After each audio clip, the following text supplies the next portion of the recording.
अब सब कहने से पहले शेर का दिल चाहिए।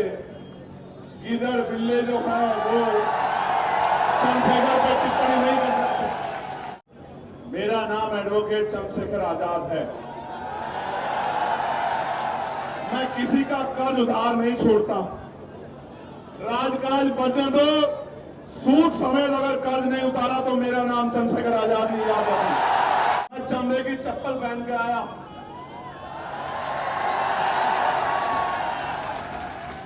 और भीम आर्मी का, आजाद समाज पार्टी का झंडा और डंडा दोनों इतने मजबूत हैं।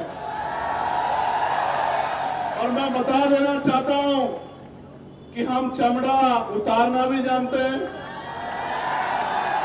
उसका जूता बनाना भी जानते हैं, और समय आने पर सर पे पटक के मारना भी जानते हैं। इस बात को भूलना ना कोई।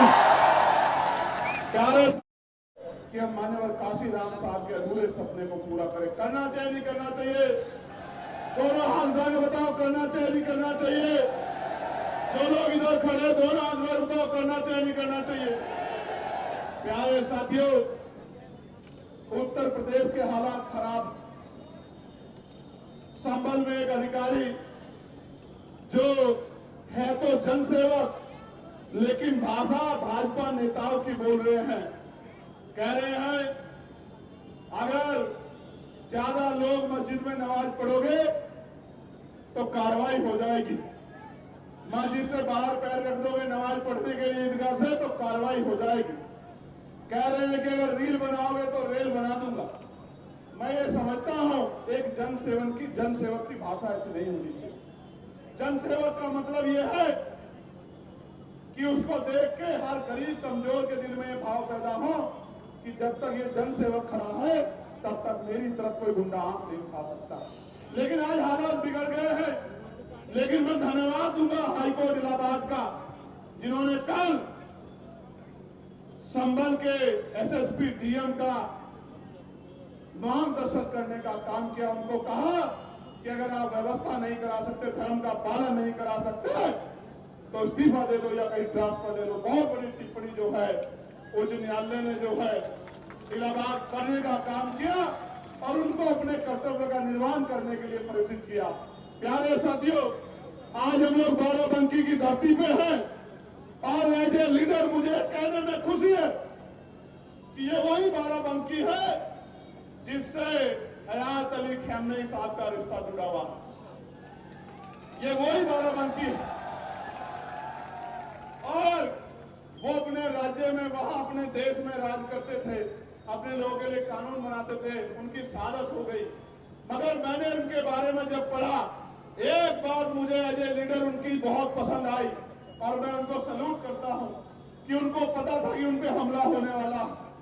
उनको बताया गया सुरक्षा एजेंसियों के द्वारा कि आप पे हमला होगा, आपकी हत्या हो सकती है। तो उस शेर दिल बहादुर शहादत प्राप्त करता उस नेता ने कहा कि पहले मेरे देश के 9 करोड़ लोगों को सेव करो, फिर मेरी सुरक्षा के बारे में सोचो।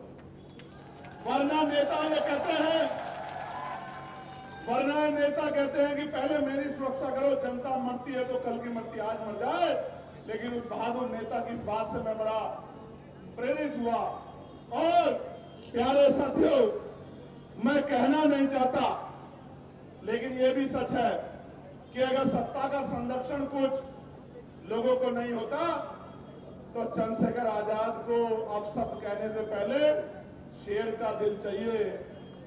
गीदड़ बिल्ले जो है वो चंद्रशेखर पर टिप्पणी नहीं कर सकते। लेकिन सत्ता के संरक्षण में ऐसे लोगों को बढ़ावा दिया गया कि वो इस तरह की टिप्पणी करके माहौल खराब कर सके। मैं ये भी जानता हूं कि उनके पीछे कौन है, मैं इस बात को जानता हूं। मेरी इंटेलिजेंस भी कम नहीं, मैं जानता हूं कि उनके पीछे कौन है। और मैं उन तमाम साथियों को कहना चाहता हूं, मैं पहले तो उस भाई का धन्यवाद दूंगा।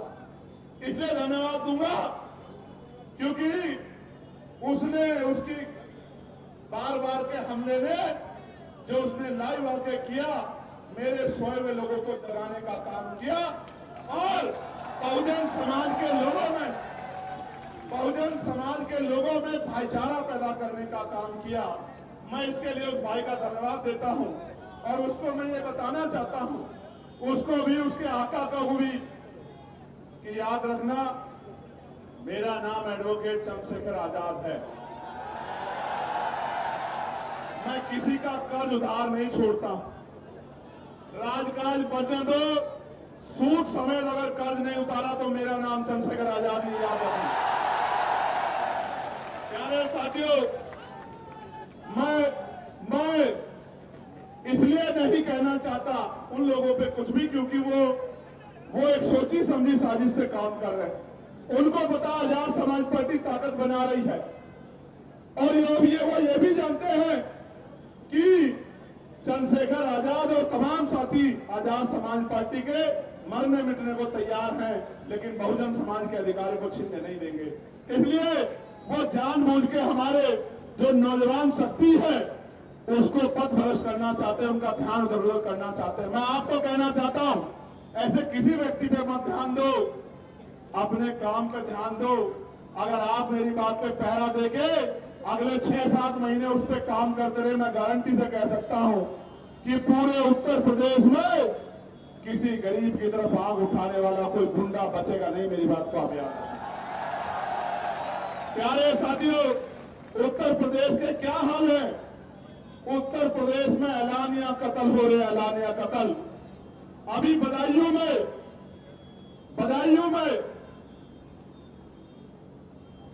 ऐलानिया कत्ल हुआ। 2 महीने पहले सुधीर गुप्ता जी ने एप्लीकेशन दी कि मेरी जान को खतरा है, मुझे धमकियां मिल रही, लेकिन उस बात को नजरअंदाज कर दिया गया। तो जाके एक अपराधी ने 2 लोगों की सरेआम हत्या कर दी। ये ऐलानिया कत्ल उत्तर प्रदेश में हो रहा है और मुख्यमंत्री कहते हैं कानून का राज स्थापित है। मेरी बात पर गौर करना साथियों,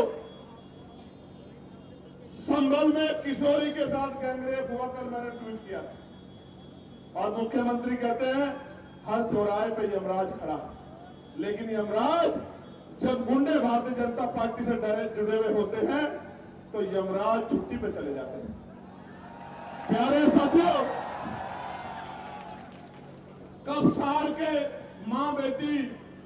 मां को मार दिया गया, बेटी को उठा ले जाया गया, और बेटी का चीरहरण मीडिया के माध्यम से हुआ, और उस परिवार से जो वादे किए थे वो पूरे नहीं किए। मैं जाऊंगा परिवार से मिलने, वहीं आंदोलन करूंगा, जब तक उस परिवार की मांगे पूरी नहीं होगी मैं नहीं बैठूंगा चैन से।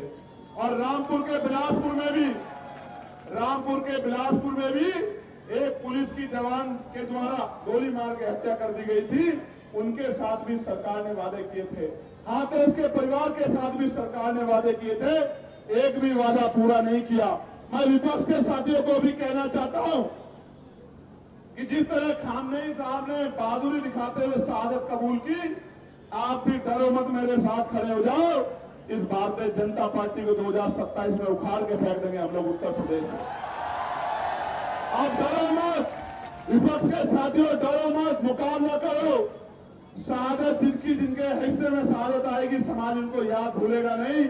और जो लोग अंदर से समझौता करके बीजेपी का काम करेंगे, समाज उनको भी भूलेगा नहीं। मेरी बात को आप याद रखें। प्यारे साथियों, शाहजहांपुर में पाल समाज के हमारे बुजुर्ग के कान पकड़वा के अपमानित करने का काम हुआ। यह है उत्तर प्रदेश की सरकार जो बहुजन समाज के लोगों को अपमानित करती है। इसलिए बहुत सारी घटनाएं जो मेरी जानकारी में है, भदोही में मामूली से हैंडपंप के विवाद में जयसलाल सरोज जो चौकीदार थे, पेट्रोल डालकर जलाकर मार दिया। ये है कानून व्यवस्था। फरुखाबाद में नाबालिग दलित युवती को केरोसिन डालकर निर्मम हत्या कर दी गई। कानपुर में दलित बस्ती को जला दिया गया और महिलाओं के साथ मारपीट की गई, अभद्रता की गई। जौनपुर में 8 मार्च को थाना जाफराबाद में यश गौतम की 16 साल के बच्चे की हत्या की गई। जौनपुर के थाना खुटन में राजीव गौतम की हत्या की गई। थाना लाइन बाजार में बस चालक ललई यादव की हत्या कर दी गई। थाना जाफराबाद में प्रेमचंद यादव की जो जन सेवा केंद्र चालक थे, उनकी निर्मम हत्या कर दी गई। प्यारे साथियों, लखनऊ में सूरज गौतम नाम के छोटे से एक युवक की जिसने सिर्फ होली की बधाई दी थी, उसकी हत्या कर दी गई। मोहम्मद उर्रे नाम के नाबालिग छात्र की सर पे गोली मार के लखनऊ प्रदेश की राजधानी में हत्या कर दी गई। बालागंज में निषाद समाज की युवती की निर्मम हत्या दुष्कर्म का विरोध करने पे कर दी गई। बाराबंकी में मोहम्मदपुर थाना क्षेत्र से 100 मीटर की दूरी पे निषाद समाज की बच्ची की पेट्रोल डालकर जिंदा जलाकर हत्या का मामला सामने आया।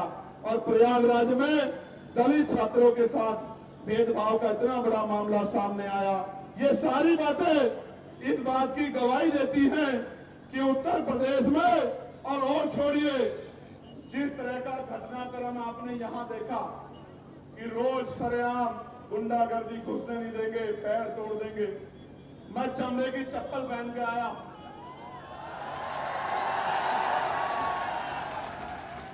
और भीम आर्मी का, आजाद समाज पार्टी का झंडा और डंडा दोनों इतने मजबूत हैं। और मैं बता देना चाहता हूं कि हम चमड़ा उतारना भी जानते हैं,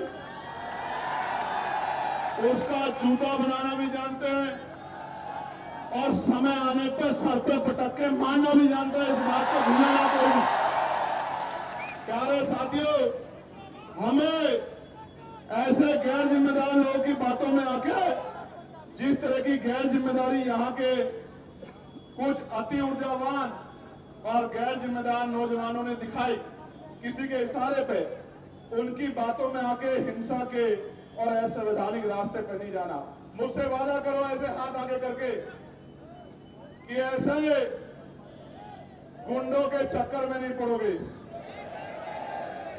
और अनुशासन में रह के संवैधानिक दृष्टिकोण से महापुरुषों के रास्ते पे चलने का काम करोगे।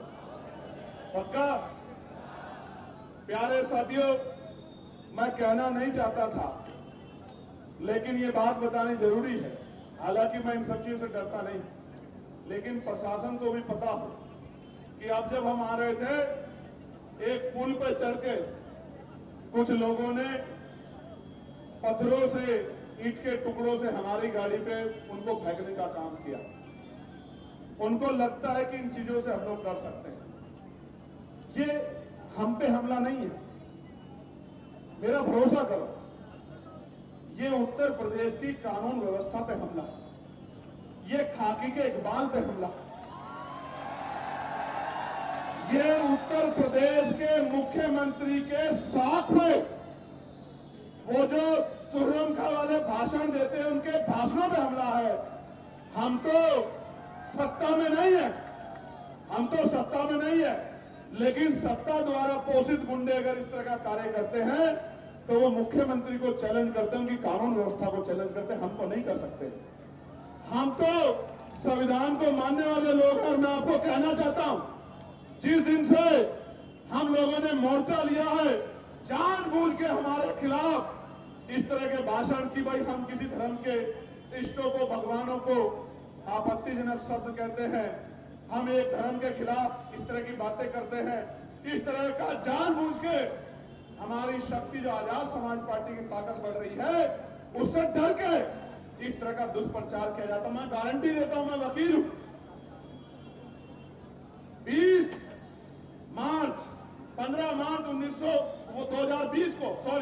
15 मार्च 2020 को हमने राजनीतिक दल की स्थापना गौतम बुद्ध नगर में की। एक स्टेटमेंट आप मुझे दिखा दो, मैं वकील हूं।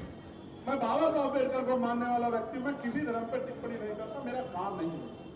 मेरा काम एक ही काम है कि चाहे मेरे शरीर में लहू का आखिरी कतरा भी खत्म हो जाए, मैं इन गरीबों को इनका हक दिला के रहूंगा, इनके घर में उजाला करके। इसलिए जानबूझ के वो इस तरह की बातें करते हैं। उसका कारण बताऊंगा मैं आखिरी में आपको कि उसका कारण क्या है, लेकिन मैं आपको कुछ कहना चाहता हूं। आप मेरी बात को सुनने के लिए तैयार हो? गौर से सुनो, नोट करो, फोन में घर जाके मेरा एक ही काम करना मेरे लोगों, कि घर घर जाके इस बात को पहुंचाने का काम करना जो बातें पढ़ रहा हूं। और गारंटी देके कहता हूं, बाबा साहब का, बहुजन महापुरुषों का सिपाही हूं, फूले साहू करियाल, अंबेडकर का अनुयायी हूं। बाबू जगदेव मामना रामसु वर्मा का अनुयायी हूं। जो बात कह रहा हूं उसको पूरी करके दिखाऊंगा। और आप जानते हैं इतिहास गवाह है, आज तक जो बात कही है उसको पूरा करके दिखाया नहीं दिखाया, बताओ।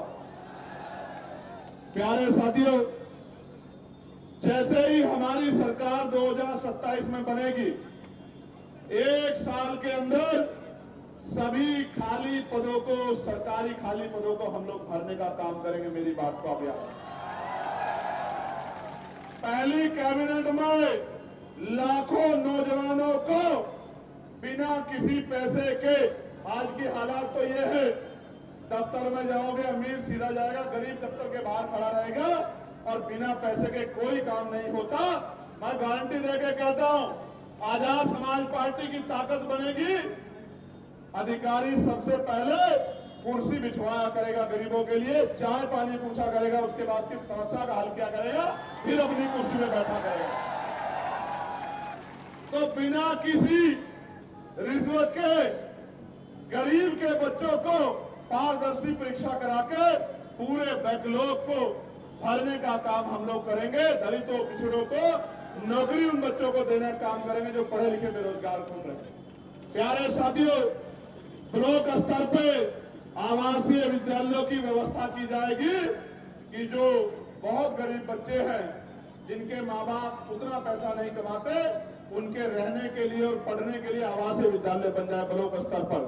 तहसील स्तर पर आईएएस, पीसीएस और अन्य प्रतियोगी परीक्षाओं के लिए तैयारी के लिए व्यवस्था कराई जाएगी। कोचिंग सेंटर बनाए जाएंगे, वो भी बिल्कुल मुफ्त होंगे, जिसमें गरीब के बच्चे भी अच्छी कंपटीशन की तैयारी कर सकते होंगे और कामयाब हो सकते होंगे।